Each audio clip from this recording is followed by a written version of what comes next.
Good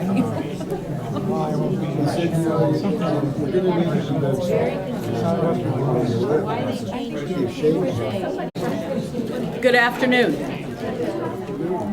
My name is Marian Kromkowski, and I'm the president. That's my husband. Thank you, Matthew. And I am the president of the League of Women Voters of Leelanau County. The League of Women Voters is a nonpartisan but political organization that encourages informed and active participation in government. The League is open to men and women 16 years of age or older. Our current league has about 165 members, and about 30% are men. So if you're interested in joining, there are brochures at the entranceway. Dues are $60 a year, $90 for a household. So please consider joining. Since our last, is this broadcasting? Okay. Since our last forum, the League of Women Voters, the NAACP, ACLU, Michigan League for Public Policy, and others have submitted a ballot proposal known as Promote the Vote. If we gather enough signatures, so near 400,000 signatures, the ballot proposal may be on the ballot in November of 2018. There will be a workshop to learn more about the ballot proposal and doing some training on how to gather signatures on February 21st at 7 p.m. at the Suttons Bay Fire Hall. If you wish to attend, there's a sign-up.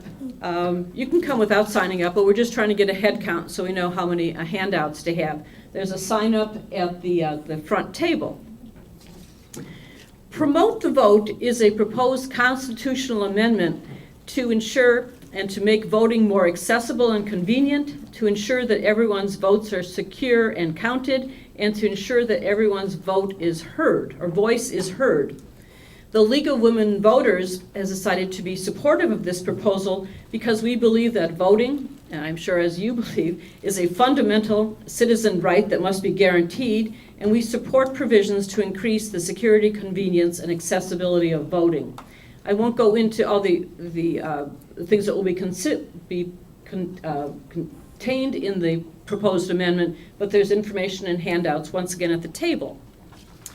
Getting to the topic at hand today. Today we host part one of a forum entitled, Is Our Healthcare System Broken? We will open with hearing from Dr. Barbara Conley, who is an oncologist and medical consultant, and she will provide a vignette that then Kevin Seitz will follow up on. Kevin Seitz will then provide an overview of healthcare history and policy leading up to where we are using the vignette that Dr. Conley presents. Mr. Seitz's professional career has spanned over 35 years of involvement in public and private healthcare in Michigan, with numerous leadership positions, including Associate Director for Human Services in the Michigan House Fiscal Agency, Director of the Michigan Medicaid Program, President and CEO of Blue Care Network, and Executive Vice President in Blue Cross Blue Shield of Michigan.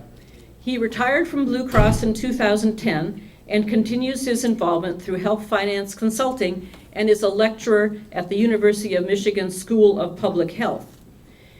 This is part one today, and part two will be held on May 2nd, where Dr. Barb Conley will be our lead speaker. Our next forum will be Wednesday, March 7th, when our Equal Rights Advocacy Committee will bring us up to date on the ERA amendment.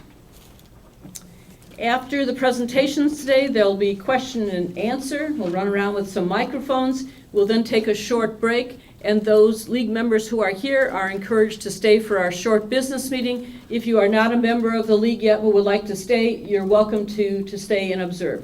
Thank you very much. Dr. Conley. Thank you, and thanks to the League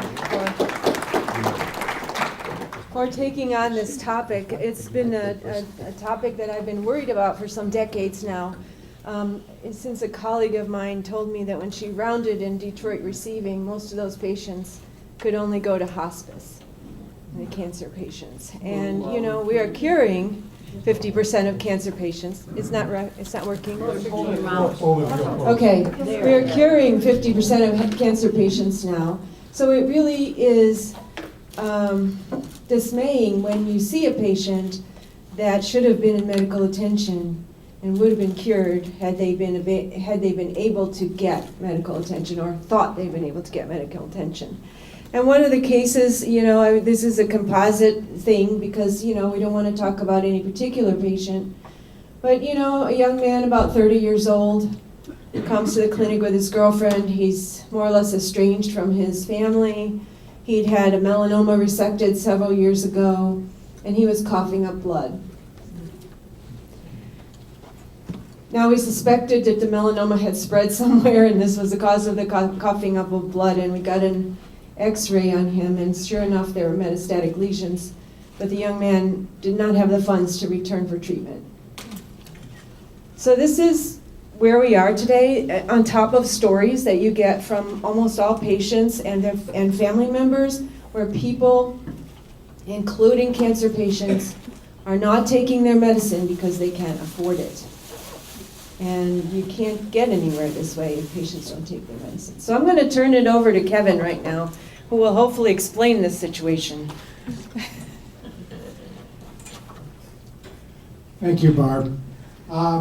This is going to be, I think, at least for me, a very interesting talk, because this is the first time in something like 35 years or so that I've given different presentations that my wife is actually present. And so raise your hand, Kathy.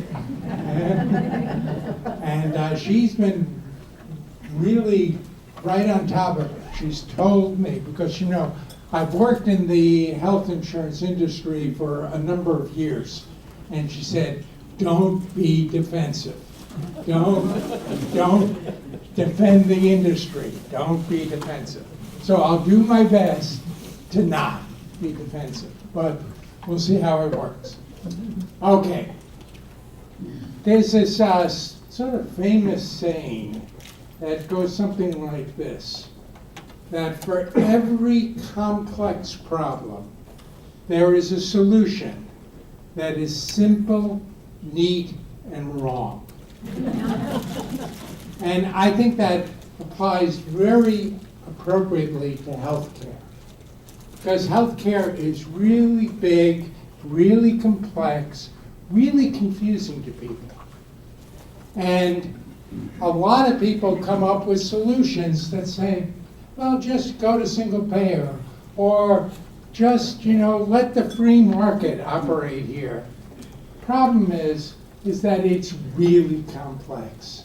And really fixing what's wrong will require a lot of very interrelated, thoughtful strategies. So I don't pretend to have all the answers. I think I do know some of the pieces that might help. Now, with that, I'm going to make a distinction here between the system that finances healthcare. In other words, the insurance companies, the public programs that actually raise the dollars that pay for the healthcare we receive, the financing system, and the delivery system. And most of the talk today is going to be on the financing system. But I truly do believe both the finance and delivery system are interrelated. And in some ways, there's an old thing that says something along the lines of that form follows finance. How you pay for something tends to determine what you get. And so even though it actually interacts both ways, and that finance is sometimes also determined largely by the form of what you're trying to pay for, they normally interact together to form the full system. So let's talk a little bit about the finance system. Who gets coverage? And hopefully I will get this right. Yes. Now I'll walk you through this. But let's talk about how our current system of how people get coverage for their health care sort of evolved in the United States. And really, the current system really evolved with the development of modern medicine and the end of World War II. And at the end of World War II, many, many companies decided to begin offering healthcare coverage as part of the compensation package that was provided to their workforce. And so we wound up with a system which is largely employer-funded, employer-sponsored, based out of where one works and who one works for. And gradually over time, we developed what I would call sort of a two-tiered, but a two-faceted system.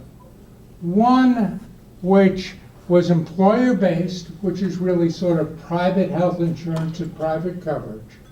And then there was also a bunch of populations where the government decided that it was important to intervene and provide coverage for vulnerable populations. And the major change there that happened in the 1960s when the Social Security Act was amended and Medicare was established. And Medicare, which now covers 18% of the population, is basically a public insurance program that focuses on providing coverage for the elderly and for certain disabled populations. Also, the Social Security Act amendments in the 1960s established Medicaid, which is a federal-state partnership to cover vulnerable populations that met two basic classifications. One is they were poor.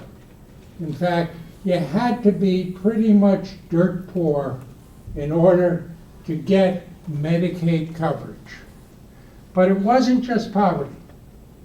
You also had to meet a certain classification or categorical definition that said you were deserving of public support. So if you're a child and you were poor, you could get Medicaid coverage. If you were elderly, disabled, a mother, blind was another category. And gradually it got expanded some to pregnant women and a few other classifications. This Medicaid, which very few people really historically know, was a voluntary program. States could either opt in or could decide they didn't want to participate in Medicaid. So actually, even though the program began, I think actually in 1968, the last state that actually established a Medicaid program was Arizona in 1981. So it took about 13 or 14 years for all the states to decide to participate. Now that all changed in Medicaid in 2009 with the passage of the Affordable Care Act. And what they did in the Affordable Care Act is they eliminated the categories of who was deserving and who wasn't. There was a basic decision made by Congress that if you were poor, you could get Medicaid coverage. So there was no, all of a sudden, single individuals, non-disabled individuals could get Medicaid coverage. They also set a uniform income guideline for getting on Medicaid. And as a result, we all of a sudden had a uniform national program for coverage of the poor. And quite honestly, from my perspective, when they talk about Obamacare and they talk about the ACA, which are basically the same thing, The expansion of Medicaid was the really biggest fundamental change within that law. Now, what they decided, the Supreme Court decided, that still could be voluntary for states to decide whether or not they wanted to participate in the expansion. And I think as of today, something like 31 states have decided to participate. But most people who sort of follow this stuff believe that over the next 10, 15 years, probably pretty much all the states are going to participate, just like they did with the original Medicaid program. So, we have a dual system. Now, this dual system really basically says that we have somewhat of an ambivalence. We have one side, which is the public side, where we've said tax dollars should be used to help guarantee access to care for vulnerable populations. Everything else is really pretty much privately funded, and it's a voluntary system. In other words, an employer or an individual can voluntarily determine whether or not they want health care coverage. They decide whether they want it. And there are lots of implications from having a voluntary participation program. And the reason I say that, and I'll get into it more, but if you can opt in or out, it creates a desire, a need for insurance companies who are trying to create products to meet their needs to customize a lot. Because you're trying to market to individuals or groups to participate. So, also, I think it's important to note, and if you look at the private insurance side, the private insurance side is really two groups here. 25%, we estimated here, are self-insured, and 20% are insured. What does that mean? Well, a self-insured group is a group that said, look, we want to provide our own coverage, and we want to be at risk for whatever the group costs. So whatever our group costs, we're going to pay the full costs of that. Now, an insured group is a group that says, we're going to go into an insurance pool, and we're going to have our risk blended with everyone else in the insurance pool, and we're going to pay the cost for the covered lives in that insurance pool. So think of insured businesses more like blended. It's a blending of risk of different groups. It's a little bit, though, misleading, because a major reason why groups become self-insured is because the group is willing to pay the costs for their members, and they think their members are healthier than the other pools they'll get put into. So they think they're going to save money by just paying the costs of their members. So when you move to the insured groups, yes? Is that kind of like the new agreement between Amazon and Berkshire Hathaway, that they are self-insuring their employees?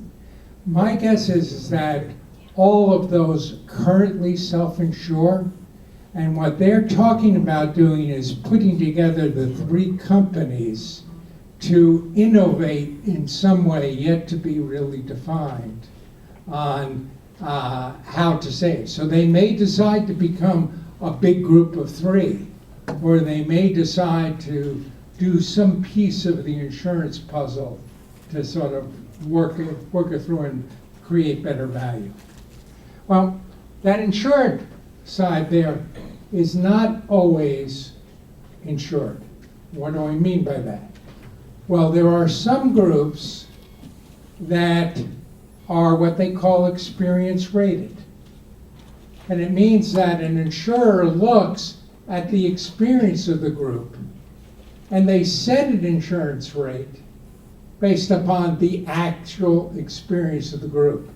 So they make an insurance pool of one. And they do the rate, and the insurance company's at risk for the rate. But each year they reset the rate based upon the actual experience of the group. Now, I'd say really for practical purposes, that's a self-insured group. There are other insurance pools that are created of like people. That's another form of sort of being self-insured. So an example, the physicians in Michigan have a group that has been set up for all the individual physicians who are members of the State Medical Society. And that group's rates are based upon the risk of the physicians in Michigan.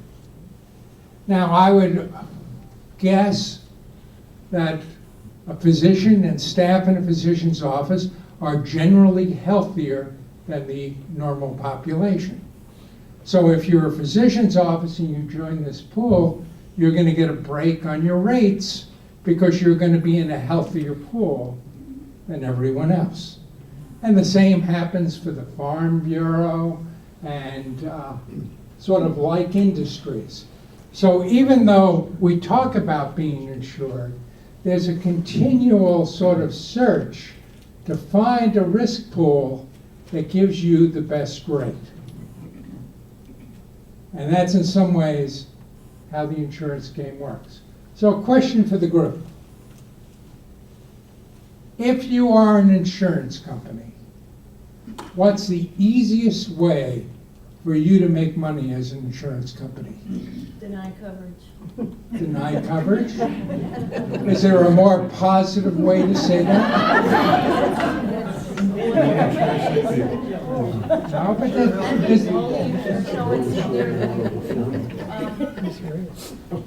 Proves that you're paid more money to deny insurance. Okay, let me rephrase it a little bit. The easiest way to make money is to insure people who are healthy. Well, it's obvious. Okay? To create a risk pool that has low risk. And so a lot of competition in health insurance, if it is left totally unregulated, is really insurance companies finding ways to insure healthy people and finding ways to not insure unhealthy people. And that's, unfortunately, the competitive game in most of health insurance. And it can be very, very subtle, or it can be very blatant. So, like, blatant is when they initially set up HMOs in Medicare, some HMOs put their enrollment offices on the second or third floor of walk-ups. Pretty simple way to sort of sort through the population without denying coverage. Another way is if I want just healthy people, maybe I just offer high deductible plans. Why would I offer a high deductible plan only? Well, people who are really sick aren't really interested in a very high deductible plan because they have a lot of expenses and they don't want to pay $5,000 up front. So they're gonna tend to not basically enroll in a company that specializes in high deductible plans. And so a lot of the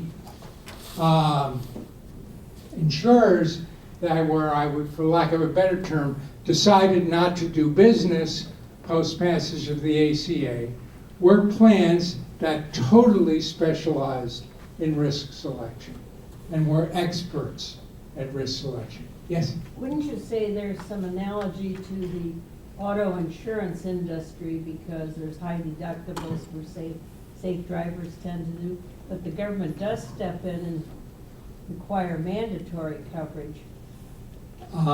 Yes, they do. That's a big difference, mandatory coverage. Right, And- in other words, that's what we're probably moving toward. And the safe driver changes, if I'm correct, are sort of marginal on the edges, where when you get to group health insurance, there can be like a double or tripling of the premium based upon health status. So it can be more dramatic even. So, we've got a situation here where effectively we've got a pretty complicated system. Now, what does all this mean, though? What are the implications for the type of system we have, this sort of dichotomized system of a public sector and then a voluntary private sector? First, as we mentioned before, the cost of your coverage largely depends upon the risk group you're located in. And a lot of the searching for healthcare coverage is a searching for a favorable risk group.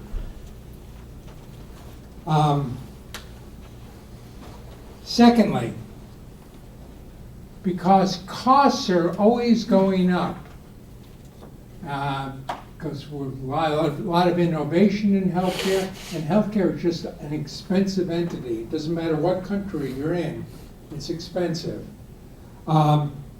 Most employers are every year reassessing their levels of benefits. To the point, so the deductibles change, it seems, each year, the co-pays change each year, what actually is a benefit changes each year, to the point where most consumers have little clue what their plan actually covers and what their obligation is. I don't know about you, but when I go into the physician's office, they ask me about my plan, I go, I don't know, just bill me if I owe you something. And I think that's pretty typical of how most people feel about their health insurance. So you've got a system here that's very, very complicated, that the consumer doesn't really understand what their benefits are or what their powers and flexibility are within the system. Also, most self-insured groups demand that they be able to customize their benefits. Now, they may demand this because they're collectively bargained plans and the employer has worked it out with the union, or they may demand it just because they have limits on their ability to pay. And so they say, look, if I'm paying for my employees here, I want to be able to determine what I pay for. So you wind up with a system with an unbelievable number of benefit designs that must be administered by an insurer. Blue Cross Blue Shield of Michigan, by far the largest health insurer in Michigan. You know how many different benefit designs they administer for people in Michigan? Over 10,000. Now, they need specialized call services for different groups because there is